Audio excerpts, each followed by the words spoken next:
Então, prezados, aqui a gente tem uma outra metodologia também que tem certas limitações, que não é tão utilizada, que é a metodologia de capitalização dos lucros.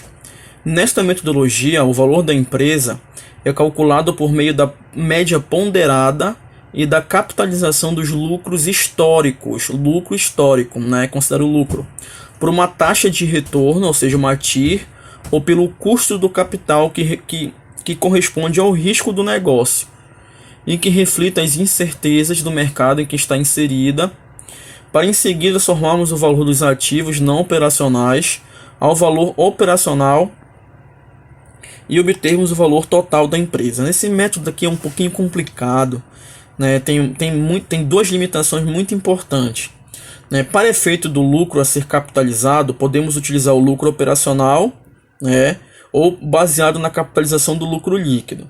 É muito comum utilizar o lucro operacional, que é o lucro antes dos juros e imposto de renda nessa metodologia. As limitações aplicadas a este método estão relacionadas novamente ao uso do lucro contábil, né? Porque eles utilizam o lucro contábil. Nós sabemos que ele é passivo de gerenciamento de resultados, mais atenuado pelo uso de séries históricas. E o segundo fator é a determinação do custo do capital próprio, né? Para a gente conseguir determinar o custo do capital próprio, a gente tem que verificar a incidência, né, de juros, de inflação, na questão do valor, né, de mercado, enfim. Então, essa metodologia ela também não é muito aplicada, né? Como eu falei para vocês, essa metodologia ela tem essas limitações, né, que é a questão da utilização do lucro contábil, que ele está passivo de gerenciamento, e a determinação do custo do capital próprio, certo? Então, essa metodologia ela fica também, né, com muitas limitações, muitas condicionantes para ser aplicada. Vamos verificar mais uma metodologia aqui. E aqui a gente tem a metodologia dos múltiplos de faturamento. A metodologia de múltiplos de faturamento assume que o valor da empresa é calculado com base na multiplicação da receita líquida do último ano, né, do último ano de atividade operacional ou de uma média histórica pelo fator preço das ações versus receita média, extraído de empresas concorrentes de porte e atividades similares. Em seguida, soma-se o valor dos ativos não operacionais, né, ao valor operacional do último ano de atividade operacional, para se chegar ao valor total da empresa. Note que a relação preço das ações por receita média trata-se do índice de preço de uma ação em relação à receita por ação.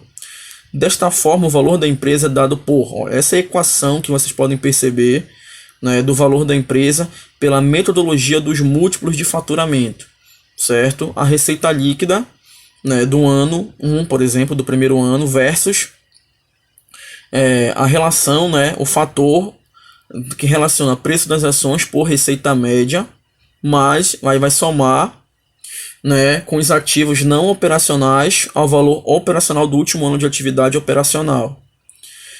Tem muitas limitações também nessa metodologia. Como uma limitação, temos novamente a receita líquida, né, que advém da contabilidade tradicional. Então a gente tem que saber a receita líquida. A receita líquida ela vai ser obtida lá no demonstrativo do resultado do exercício, certo? Então, querendo ou não, a gente tem que seguir para demonstrações contábeis nesse tipo de metodologia. Então, essas metodologias que eu citei, né, na aula de hoje são metodologias que têm limitações, né, metodologias que não são tão aplicadas porque devido a condicionantes que existem, certo? Então é importante que vocês fiquem atentos a esse conteúdo aí, né, tentem compreender. Não adianta, eu não vou exercitar, fazer cálculos com esses métodos porque isso não é utilizado atualmente, entendeu? Dentro do setor econômico financeiro, na gestão financeira, isso não é aplicado mais, isso não tem mais um peso significativo. Então, essa questão da teoria e saber que existiam, que foi aplicado em momento, é importante que a gente entenda, até porque isso vai cair na prova de vocês, certo? Então, na aula de hoje, ficou essas metodologias. Na próxima aula a gente vai exercitar, certo?